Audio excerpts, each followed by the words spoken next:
Has this ever happened to you? You leave work on Friday, having cleaned the kitchen after the kids' meals, tidied up their playroom, cleaned up after the craft activities you did, and you come back on Monday morning and the house looks like a bomb went off.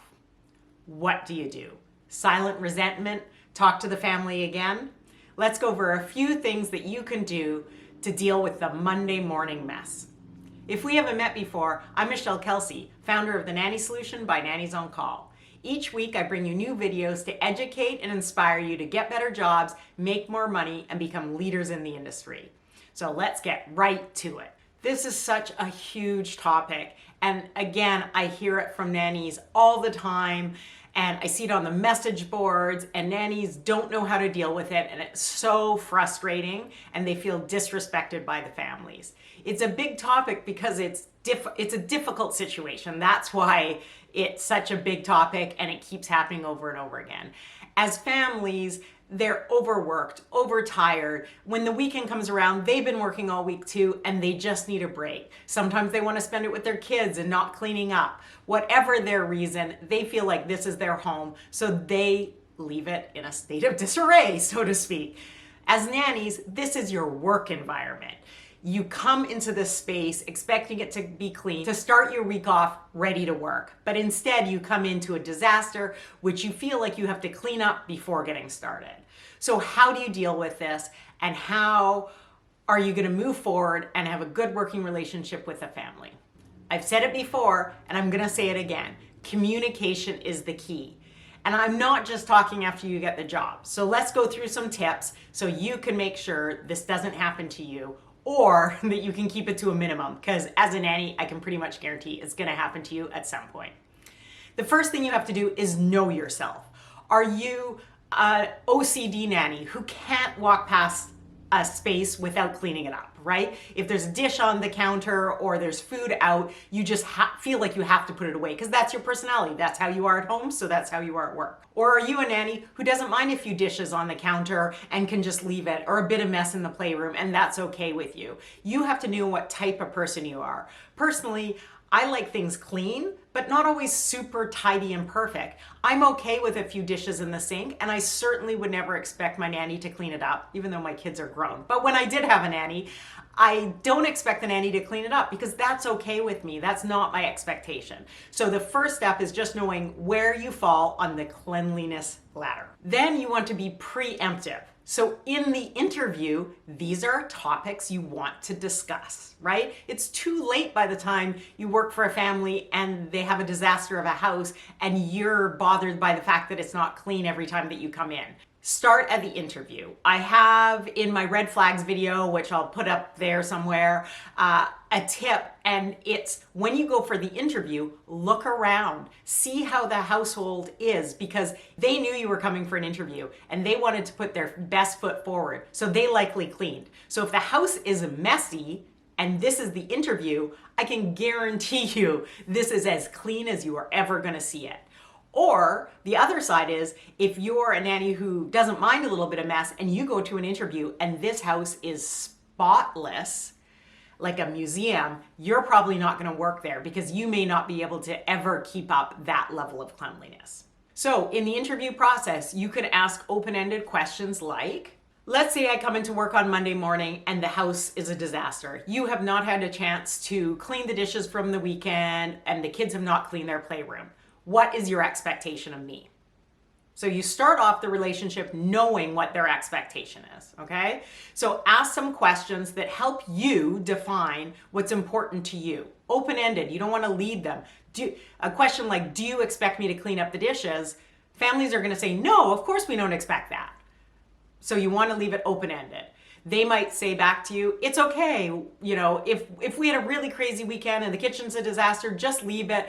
We'll get to it through the week. And if you're okay with that, then maybe this is the job for you. But if you can't work through that mess, you're gonna know this is not the job for you, even if they don't expect you to clean it up. Or another question might be, you're working from home during the week and you have lunch and leave your dishes by the sink. What's your expectation of me? So again, you know, are they expecting you to clean up after lunch? Are they expecting you to clean up the Monday morning mess? Can you work through the Monday morning mess? If their house is a disaster and you have to make the children lunch, Again, what's your expectation of me? How will I be making lunch if the sink is full of dishes, but you don't expect me to clean them up? So talk through that in the interview so you can see where they stand and you can see what type of family they are in terms of the mess in their home during the interview phase. If it's super clean, if it's got a lot of clutter, you need to assess that at that time. Then you can include it in your contract, of course. So you've talked about it in the interview. Now in terms of your duties, it's a list in your duties, right? Either, yes, you are gonna clean it up because maybe you don't mind. Maybe you're negotiating an extra rate increase because you're gonna help tidy up the dishes or clean up on Monday morning. Maybe the kids go off to school and you have 2 hours to clean up the kitchen. That's up to you. That's totally 100% each nanny's decision.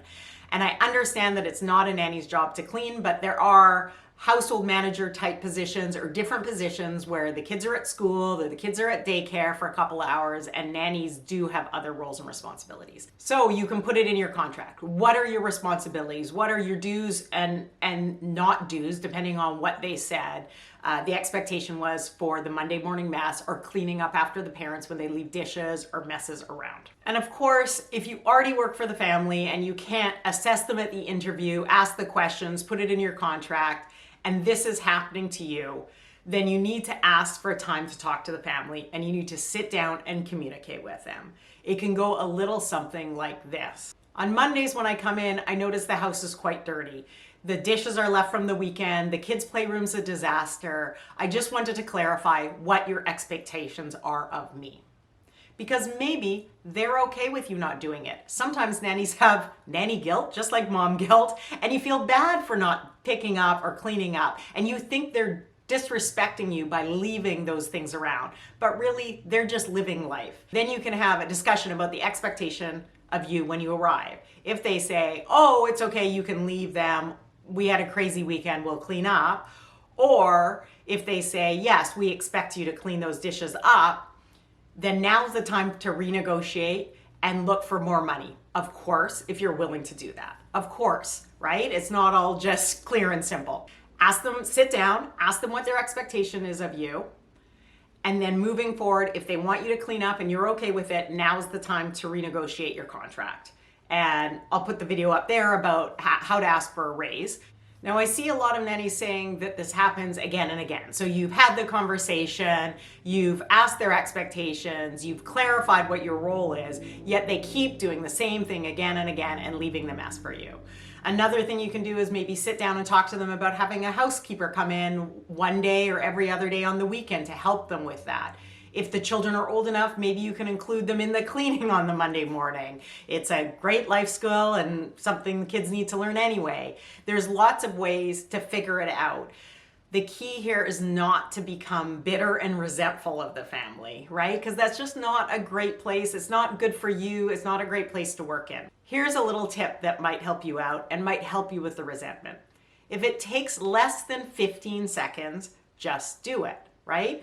If it's one plate in the dishwasher, if it's, picking up a glass that was upstairs that needs to go downstairs, if it's putting some kids' toys away, whatever it is that you feel isn't your job, if it takes less than 15 seconds, just do it.